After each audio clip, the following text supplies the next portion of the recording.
Congress government CM Revanth Reddy garu, deputy CM finance minister Bhatti Vikrama గారి యొక్క budget practical. KCR గారు 10 ఏళ్ల కాలంలో బడ్జెట్ ఊహల్లో కనిపించే బడ్జెట్. ఇప్పుడున్న కాంగ్రెస్ గవర్నమెంట్ బడ్జెట్ ప్రజలకు అందుబాటులో ఉండే బడ్జెట్. ఊహలకు నిజానికి చాలా తేడా ఉంటుంది. ఈరోజు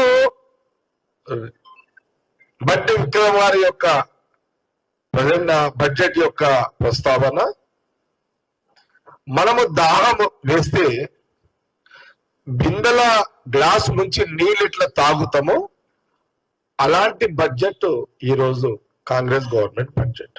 గత పాలనలో కేసీఆర్ యొక్క బడ్జెట్ ఎక్కడో చెరువులో నీళ్లుంటే పోయి తెచ్చుకొని తాగే బడ్జెట్.